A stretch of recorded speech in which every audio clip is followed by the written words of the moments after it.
తర్వాత పర్మిషన్ పెట్టా.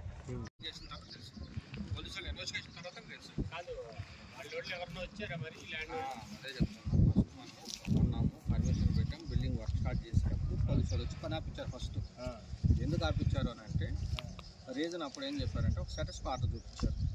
ఎవరు ఒరిజినల్ ఓనర్ కొడుకు, చనిపోయి అచ్చమ్మ కొడుకు ఒకడు ఉన్నాడు, ఒరిజినల్ పాత సాధ్య నాయుడు అని ఉన్నాడు.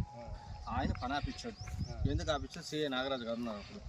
ఆయన ఏంటంటే నేను పోయి పోలీసు పేపర్లను తీసుకొచ్చి చూపించాను. ఇది స్టేటస్ ఆర్డర్ ఉంది, ఇవన్నీ ఫేక్ డాక్యుమెంట్లు, ఒరిజినల్ ఓనర్ అచ్చమ్మ ఒరిజినల్ డాక్యుమెంట్లు ఇవి అని ఆయన చూపించాడు మాకు. కాబట్టి మీకు ఇంకా నమ్మకం మీరు కరెక్ట్ అనిపిస్తే కోర్టుకు వెళ్ళి ఈ స్టేటస్ ఆర్డర్ క్యాన్సిల్ అయిపోయాడు. నేనేం చేశాను, సార్ అలాగే మీకు పెట్టండి, నా డబ్బులు నాకు ఇవ్వండి, నేను కూడా కంప్లైంట్ రిజిస్టర్ చేస్తాను. నేను ఎవరైనా రిజిస్టర్ చేశాను.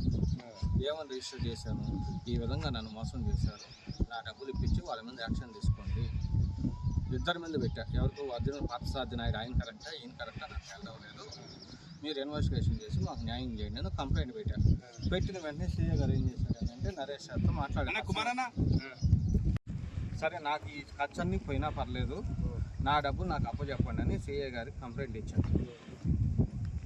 దానికి ఆయన స్పందించి ఇవన్నీ చేసిన తర్వాత యాక్షన్ తీసుకోవాలా. 9 నెలల నుంచి 6 నెలల నుంచి 7 నెలల నుంచి 8 నెలల నుంచి ఇలా ప్రొలాంగ్ అవుతానే ఉంది. ఇది ఈ సమస్యని ఇమీడియట్గా సొల్యూషన్ చేయండి అని చెప్పి నేను లాస్ట్ 1 వీక్ నుంచి మన ఎస్పీ గారిని, గవర్నమెంట్ సీఎం గారిని అందరిని ట్యాగ్ చేశాను. ఆ ట్యాగ్ చేసి ఇన్స్టాలో ట్విట్టర్లో మొత్తం పెట్టాను. ఆ ప్రూఫ్స్ అన్నీ మహేష్ గారికి కూడా పంపించాను. నేను ఇవన్నీ పెట్టాను అని చెప్పి మన పోలీస్ సిఐ కూడా పంపించాను, ఎస్ఐ కూడా పంపించాను. కనీసం మన ఎవరైతే నేను ట్యాగ్ చేసిన ఆఫీసర్లు కూడా ఎవరు స్పందించాల.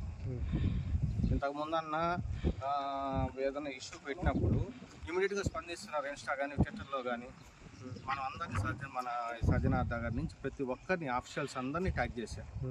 ఈ సమస్యకు నా సొల్యూషన్ చేయండి, నాకు న్యాయం చేయండి. ఒక 30 minutes వీడియో తీశారు.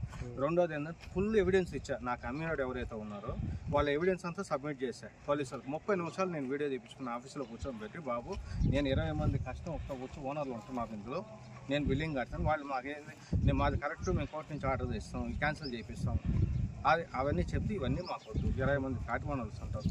ఇంకొక 20 ఏళ్ళు కేసు కొనసాగ తప్పదా తట్టుకునే పొజిషన్ మేము లేము.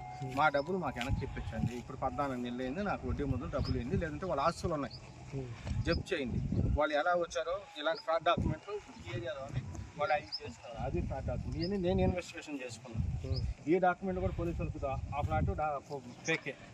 దాంట్లో ఎవడు నాకు ఎమ్మెల్యేడు కాకుండా రామోదర్ రెడ్డి అనేవాడు ఉన్నాడు. ఇది ఇంకొక ఫ్లాట్ ఉంది, సుబ్బానాయుడు అనేవాడు. ఆ చచ్చిపోతే ఆడి పేరు మీద డాక్యుమెంట్ తయారు చేసి అది ఒకటి